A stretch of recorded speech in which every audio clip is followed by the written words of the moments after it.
Hello hello hi dears friends, నేను చాలా రోజుల తర్వాత అంటే కొన్ని నెలల తర్వాత మళ్ళీ ఒక చిన్న వీడియో మీకోసం చేస్తున్నాను. ఇక్కడ చూడండి, అన్నీ పెట్టుకున్నాను, వేస్తూ చెప్తా. మంచి గరం మసాలా పౌడర్ అనమాట.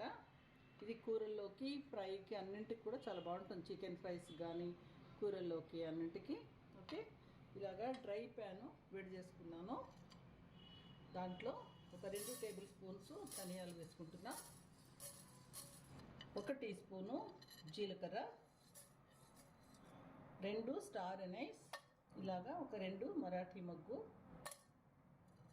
లవంగాలు ఒక 10, 2 పెద్ద యాలకులు, 5 గ్రీన్ యాలకులు, ఒక 3 దాల్చిన చెక్క, ఇలాగా తుంపి వేసుకోండి. ఇది జాతి పువ్వు, ఇది కొంచెం, దీన్ని రాతి పువ్వు అంటారు కదా, కల్పాసి అంటారు, రాతి పువ్వు. ఇది కూడా వేస్తున్నాను, కొంచెంగా వేసుకోండి, ఒక చిటికెడు. షాజీరా 1 టీ స్పూన్ వేస్తున్నాను. తర్వాత ఎండుమిరపకాయలు తొడిమలు తీసి ఒక 20 వరకు వేసుకుంటున్నా. ఇట్లాగా బే లీఫ్ అంటారు కదా, పలావ్ ఆకు, దీన్ని ఒక 4 ఆకులు ఇలాగా తుంపి వేసుకుందాం. కొంచెంగా పసుపు వేసుకుంటున్నాను, ఒక 1/2 టీ స్పూను. వీటినన్నింటినీ మీడియం ఫ్లేమ్ మీద చక్కగా దోరగా వేయించుకుందాము. మీడియం ఫ్లేమ్ మీదే వేయించుకోవాలి. ఒక ముఖ్యమైన ఇంగ్రీడియంట్ మర్చిపోయాను, చూడండి. వీడియోస్ చేసి చాలా రోజులు అవుతుంది కదా, కొంచెం టచ్లో లేను. మిరియాలు అనమాట, మిరియాలు వేసుకుంటున్నాను, ఇది 1 టేబుల్ స్పూను. చూడండి, ఇలాగ అన్నీ పరిచిపెట్టి చాలా కంప్లీట్గా ఫ్లేమ్ని తగ్గించేసి ఇలాగ ఒక 4-5 నిమిషాలు వేయించుకుంటే ఇలాగ అవుతున్నాయి అన్నమాట. అస్సలు మాడకూడదు, కలర్ అస్సలు అయితే మారకూడదు, కానీ కొంచెంగా మనకి వేడెక్కినట్టు తెలుస్తున్నాయి, చూస్తున్నారు కదా, చిటపటలు ఆడుతున్నాయి. ఓకే, ఇంతవరకు చాలు, తీసేద్దాం.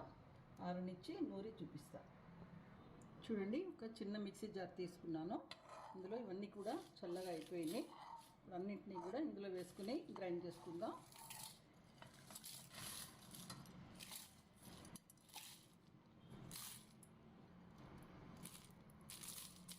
గ్రైండ్ చేసేటప్పుడు కొంచెంగా ఉప్పు వేసుకుంటున్నాను. ఉప్పు వేయటం వలన రుచి బాగుంటుంది, ఎక్కువ రోజులు నిలువ ఉంటుంది. చూడండి, ఎంత గుమగుమలంటే ఇంక అసలు చెప్పలేము అనమాట. ఏ బిర్యానీనో ఏదో వండుకున్నట్టుగా అంత మంచి స్మెల్ వస్తుంది.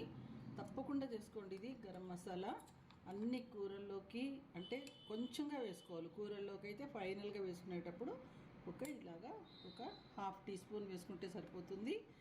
అదే మనం మామూలు చికెన్ కర్రీస్ వాటికైతే 1 టీ స్పూను వేసుకుంటే సరిపోతుంది. తర్వాత మీకు బిర్యానీకి దానికి అయితే ఒక టేబుల్ స్పూను, 1.5 టేబుల్ స్పూన్ అలా వేసుకోండి. అన్నింటికి చాలా చాలా బాగుంటుంది. తప్పకుండా చేసుకోండి, ఇంత సులభంగా చేసుకోవచ్చు అనమాట.